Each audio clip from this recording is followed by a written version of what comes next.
I took a 4-night cruise on the Wonder of the Seas, and I let Royal Caribbean pick my cabin, which ended up being a Central Park balcony.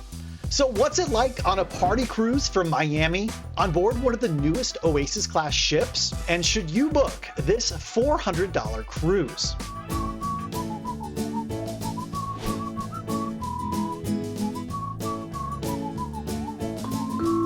Hey, what's up? It's Corey.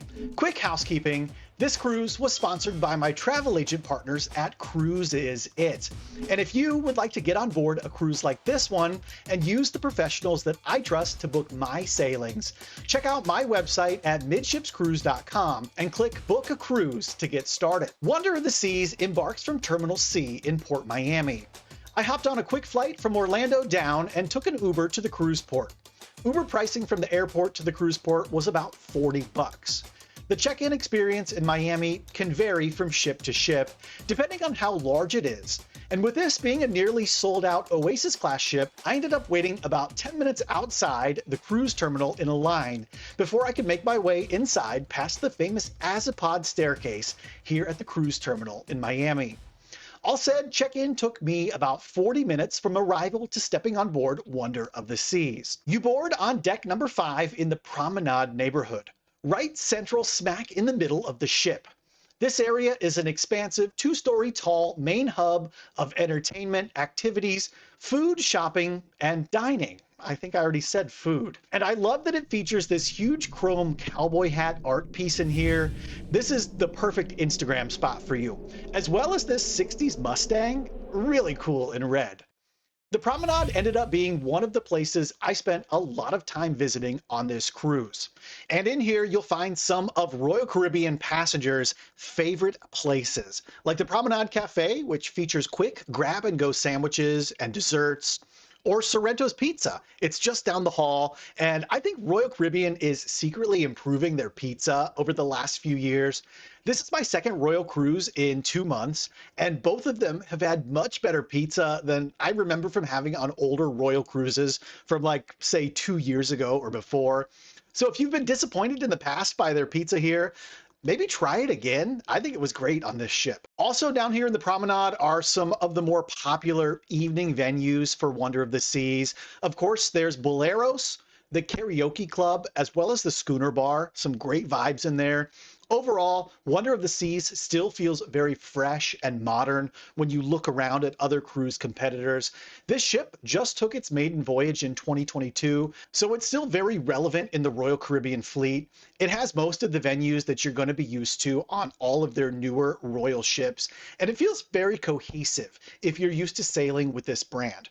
One of the hallmarks of cruising on an Oasis-class ship is my ability to get lost immediately trying to find anywhere. Took a wrong turn immediately to the room. Now, with my arrival time not being until 12:30 in the afternoon for this cruise, my cabin was already ready upon boarding the ship.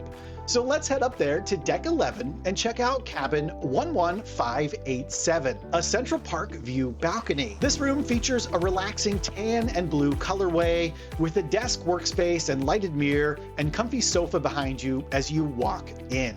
Moving through the room, you'll find a king-size bed and a nice large flat panel TV with convenient storage underneath, before stepping out on a very spacious balcony. I spent a large amount of time on this cruise working out here. Heading back inside the cabin, you're going to find a lot of modern conveniences for cruisers in the mid-2020s. On both sides of the beds, for instance, you have lights with USB outlets, as well as standard American plugs on each side, so you can charge a couple of devices. There's also a lot of other power solutions over by the desk. There's 3 standard American plugs and 2 European outlets, as well as 2 additional USBs over here. And some other clever things in here. They've given you ample closet space, but they've split it up on both sides of the sofa, so you sort of get your own private area to get ready, dressed, and organize your things, and you're not stumbling over your cruise mates in the cabin. Making your way towards the bathroom, you'll find the thermostat that's controlling the ice-cold air conditioning here in this room. Stepping into the restroom, it's pretty typical for a cruise ship, if not lacking maybe for a little bit more storage space, shelving-wise. The shower is glass and it's very spacious. Although my shower head wouldn't stay up on its own, I actually had to end up tying it so it would stay up using the closed drying line, so that's a thing. The shower door also wouldn't stay open for me when you opened it. It would just slam shut every time I would get in or out. Otherwise, though, this was a perfectly adequate bathroom, and all in all, the condition of the room was pretty good, except for a couple issues, those ones in the bathroom, and one more issue: the seal in the sliding balcony door is already peeling off. This ship is 3 years old now at this point of the review, so wear and tear is going to start happening here and there. But with all that said, this room might not be for everybody. If you're a private person and the thought of having a balcony and a window that faces right out directly at 12 other cabins that are 20 feet away from you is an issue for you, you should probably book an exterior ocean view balcony. One of the other issues here in this particular cabin is there's a lot of noise that comes from up on the pool decks throughout the day. You can hear the music plain as day in the cabin the whole time from about 9 in the morning until about 9 at night. There's a ton of noise that filters in here, and there's also a lot of commotion down in the evenings in Central Park. It is a little bit more quiet than the daytime noise. It's almost romantic out there. But just know there's going to be some live performances of music out there and always some drunk people walking by. You're going to just hear some things. I brought along a little white noise machine, and it drowned out all of those sounds just fine for me. And I was able to sleep pretty comfortably in this cabin. Why don't we check out a little bit more of the ship, though? And along the way, maybe grab a bite to eat. I was thinking Mexican. Way up on deck 15 in the aft of the ship, you find El Loco Fresh. This is one of the included venues on a lot of Royal Caribbean cruise ships. It's never really been my favorite on Royal Caribbean, but it does in a pinch. I made some nacho chips with cheese and ground beef on top, and I tried the chicken quesadilla with some rice and beans and a bunch of sour cream and salsa from the salsa bar. The Sailaway party took place around 4:30 in the afternoon, and with the pool deck being so massive and spread out, I had to do some work to find it, and it was a good little Sailaway party. I enjoyed it. I thought this pool deck was just absolutely wonderful here on Wonder of the Seas. I could see people spending hours playing and enjoying those water slides. There's 3 big ones to choose from up here. They call them the perfect storm, and I like the toilet bowl one myself. When you move further back on the ship, up on this deck, there's a ton of entertainment back here. You have the putt-putt course, which on my sailing is being refurbished. They're repainting it, so it was mostly closed while I was here. I didn't get a chance to check it out. There's also a big play structure back here for kids that they're also refurbishing. Hopefully, though, it's open by the time you're sailing on here. You're also going to find the Flow Rider as well as the Ultimate Abyss dry slide at sea back here on deck 15. This thing is super fun. You go through it, it plays music, noise, lights flash in there, and I'm too much of a chicken to try it out on this cruise, though I've done it before. But let me know in the comments if you're an Ultimate Abyss slider. With no other ships around, sailing out of Miami only took about 10 minutes, and we were already making our way past South Beach into the open ocean. This is one of my favorite places for sail away in the aft of the ship. I just love this wake view that you get back here as you're finally leaving, heading out, excited for your cruise vacation, and I'm really excited to be on Wonder of the Seas. Let's talk about, though, one of the most important things that you're probably interested in if you're thinking about cruising on this ship. That's the food. Wonder of the Seas has tons of offerings all over the place. Everything from the Windjammer buffet that serves casual breakfast, lunches, and dinners in here. I really like the dessert bar with the kids' dessert. It's sort of like down at kids' height. They got the best desserts in there, so make sure you don't miss that here in the Windjammer. Food in the Windjammer was pretty good. It's a buffet, and most of us know how buffets work. In there, I had a burger and fries, and it was all right. I prefer Guy's Burgers, if we're being honest. Also, in the main dining room, you have breakfast, sometimes lunch, and dinner. There's also the Park Cafe, the Doghouse, which is a hot dog shop. It's one of my personal favorites. Swirls Ice Cream. You know, just look at this big Chungus ice cream cone they served me earlier today. I found the food on this ship to be quite good. I'll give it about an 8 out of 10 overall. I ate dinner 2 nights in the main dining room, and some of my favorite dishes in there were the spinach artichoke dip, the fried chicken with mashed potatoes and honey, the arancini rice balls, and chicken parmesan. And for dessert, I had a nice sort of like chocolatey melting cake. And my favorite was the key lime pie. They serve it with a little slice of chocolate that really sets it off. And the service in here was excellent. There's also one other spot down in Central Park that we should talk about. Here you'll often hear live music performances in the evenings, and you can get a really good roast beef sandwich at the Park Cafe. Now, I'm not even going to try to pronounce the name of this sandwich, but you can see it here on the screen. Here's how it's spelled. And this was a good Sammy. The beef was a little bit tough on mine, but it was cooked just right. And if you want chips on the side, here's a little secret tip. You have to ask for them. They don't have them sitting out on the counter. They keep them behind where you can't see them. They're out of sight, but they are available. Just ask. Speaking of things to do on Wonder of the Seas, well, you're never going to have a problem finding something here. And that's because the entertainment is basically endless. There's always something going on. All you have to do is open your Royal Caribbean app, hit the daily planner button, and you'll find something to do. Now, those things to do are oftentimes shows, entertainment, or music. And Royal Caribbean is really known for their live performances. They have everything from the AquaTheater with their performance of Intense. It's an outdoor water show with high divers, slackliners, some synchronized swimming, and it's just a little bit of everything. It's high energy, a lot of good music, and I've always really enjoyed sort of these AquaTheater vibes out here. Just know that these shows back here are very susceptible to weather. In fact, the first show I tried to go to was actually canceled because of a bunch of storms and lightning that sort of snuck up as soon as the show was about to start. The other shows I ended up seeing were in the main theater. They had a performance of Effectors 2. It's a bespoke story made up by Royal Caribbean. I saw the original Effectors show on a different ship a few years ago, and it was nice to see a follow-up version here on Wonder. It's a super cool show, a fun time for anybody of pretty much any age. They also do an ice skating performance in what's called Studio B. It's down on deck 4 Midships, just next to the casino. They perform a show called 365 Seasons on Ice. It's a fun, high-energy performance, and I always recommend sitting down right against the ice as close as you can for these skating shows, because sitting down there, a lot of times you're going to get to interact personally with the performers, and it just makes it a whole lot more immersive. Whew, there's just so much entertainment on this ship. It's really going to be hard for me to cover all of it in like a 15 or 20-minute video. So let's quickly go through some of the other cool things that I think you should do while you're here on board Wonder of the Seas. There's some adults-only entertainment in the evenings down in Studio B. One of them is called Battle of the Sexes. It gives you a chance to go down and compete yourself and represent who you are in front of all of your fellow cruisers. It's a great time to watch, super fun. I always enjoy that show. And right after it, Royal hosts what they're calling the Crazy Quest.